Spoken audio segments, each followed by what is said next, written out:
Hi, you guys. This is Trisha Gell Roberts, and this is my first episode of The Butterfly Effect, Conversations for Black Women to Soar. And I'm here today with my daughter, Kayla George. She's a biology major at the University of Georgia, and with my adopted daughter, who is like her BFF since 5th grade, and she is a theater actress and a TikTok influencer. Okay. So both girls have read my book in advance of its release on July 4th. So I can give you a little sneak of what it's gonna look like. And we're just gonna talk a little bit about what they thought about the book. And I guess I'll start with, well, let me ask you this first. Before we go into that, how's summer going so far? Because I know it's been a super weird year. It's been hella crazy.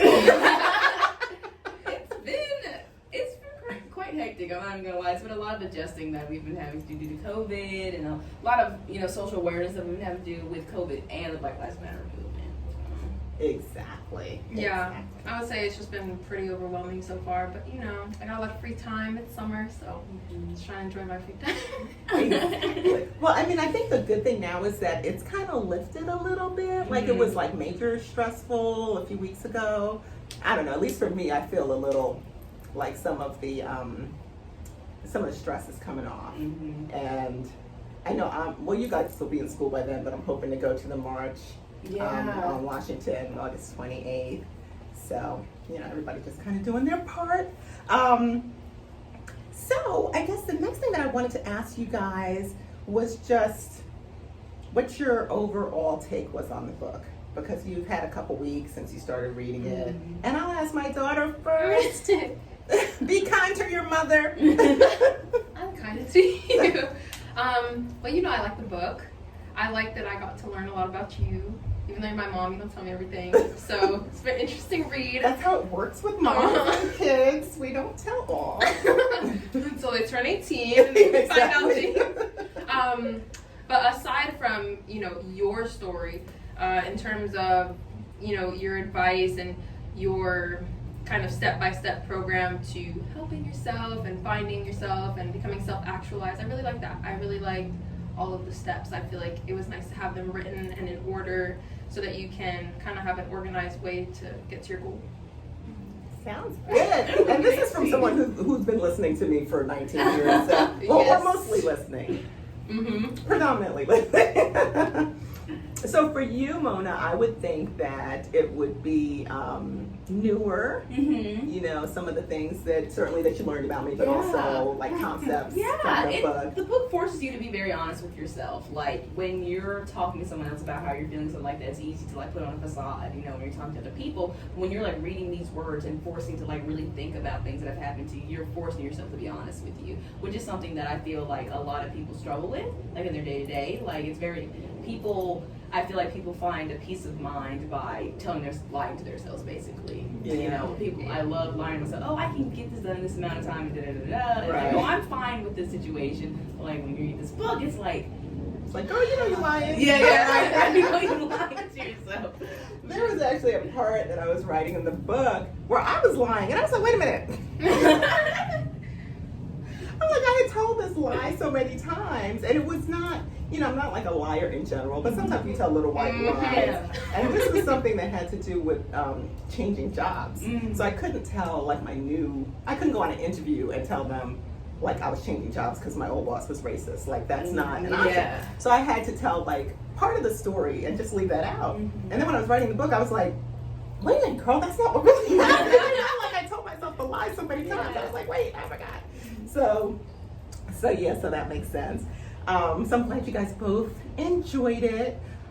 Did you have a favorite subject in the book, or favorite topic, or something that resonated with you the most? For me, I feel like the drop that talked about attachment was really impactful for me, and also probably anger is a lie, because I feel like it made me rethink. Whenever I feel angry, I think about that drop, and I think about, what am I really feeling? Like, am I really angry? What is this emotion covering up? What other emotion is here that I'm trying to mask with anger? And then the attachment one, I just love that because I get attached to a lot of things and things this. never, ever, ever go as planned, you know. And, you know, some things might go as planned, but nothing is ever going to be, you know, down to the, I don't know what metaphor I'm trying to go with. Well, no, down to like the minutia, like exactly the way you imagined it in your mind, Yeah. you know.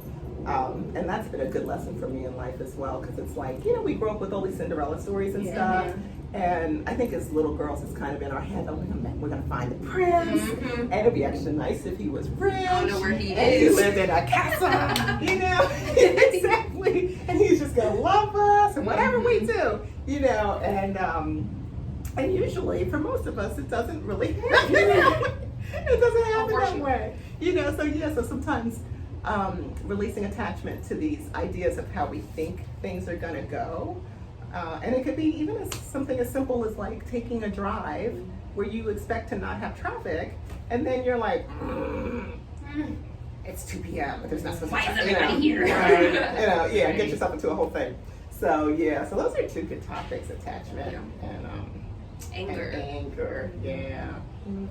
Still like one. I was gonna say that. But like another one that I really liked was the draw that talked about burying your talents, about like, you know, not burying your talents. So I feel like people have all these dreams, you know, but they're afraid of failing, and so they never go really like full-fledged into like what they really want to do in life. And like, you know, I like my mom, you know, I went through that a while. She's finally like had her own business, you know, is happy doing that. Nice. And, you know, like, you know, me as a theater person, you know, like it's a very risky career path, and a lot of people, you know, don't end up doing that with the rest of their life, even if they are passionate about it, because it's such a risky thing. You know?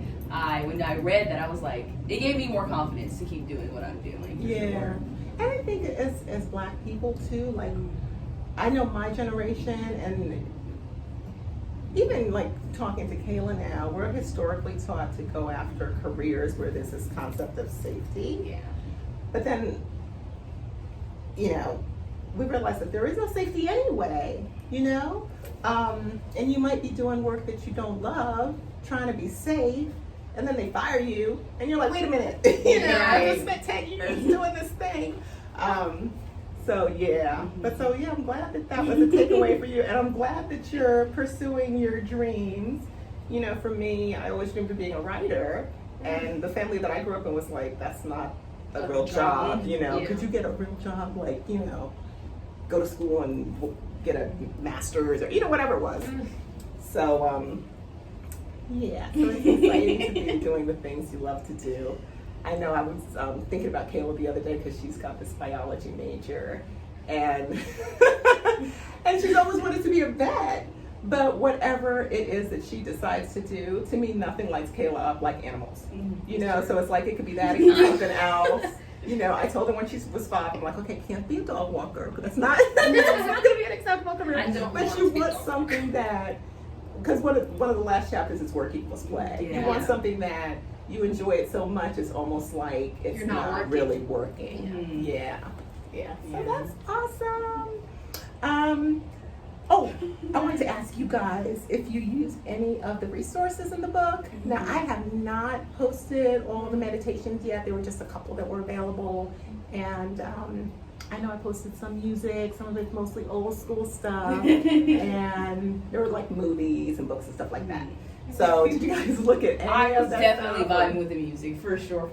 I love music, and I love old school music too. And so, because I grew up listening to all the music that my mom used to listen to, and so I saw a lot of familiar songs on there. And then I would like look up songs I didn't know, like "Butterfly" by Denise Williams was one that I looked Black up. Butterfly, yeah. And I really liked that one because I like Denise Williams. I heard that song. I thought I did, but like, I don't You know, it's funny, like, I heard Whitney Houston's song in there, which was Greatest Love of All. Yeah. Which back when I was in high school or whatever it was a big hit. And now it's like, it's such a sweet, innocent song. And when I was listening to it, I was like, I should really take this off the playlist. But every time it comes on, all of a sudden I'm like, I start thinking about it like a real singer. So I was like, okay, I'll just leave that one in there. Did you listen to any of the songs? Did you like any? You didn't listen. It's okay. You didn't even let me answer. You've been playing that Butterfly song around the house. So I listened to that song. It was nice. Besides that, no, I did not listen to any music. But you know some of it. You know stuff. You know some of the Janelle Monáe and stuff I'm like sure that you Like, played really me like those that. songs several times. Oh, is she old for you too, Janelle Monáe? Yeah, I guess so. Okay. I know her name. I think she's like young. You're like, no. I guess that's I thought millennium. she's just before us. You guys are Gen I don't know. Z. Yeah. Yes, Gen Z. I thought Janelle Monáe's people who were in high school during the early 2000s. Like, You guys are so young. I'm like, yeah, That's so awesome.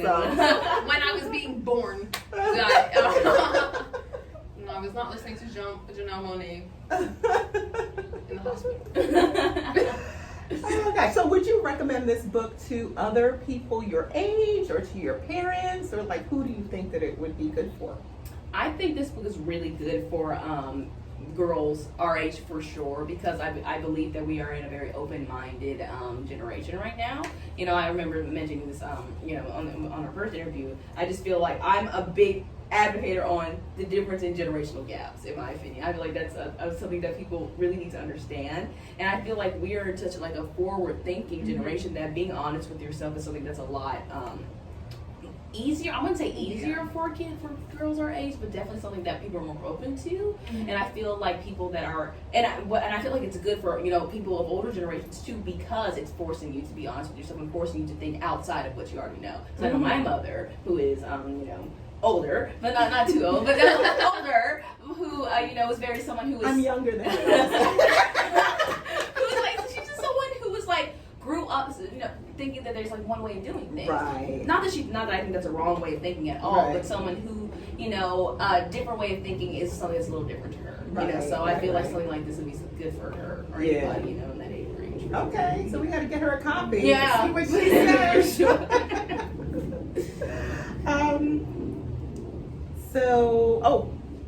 You didn't answer. I did not answer. I would agree. Well, you can't recommend it to this adult because I wrote it. But who else would you recommend it to? I know. I I know you. I know, watched you I'm write it. excited. Okay. I know you're excited. I watched you write it.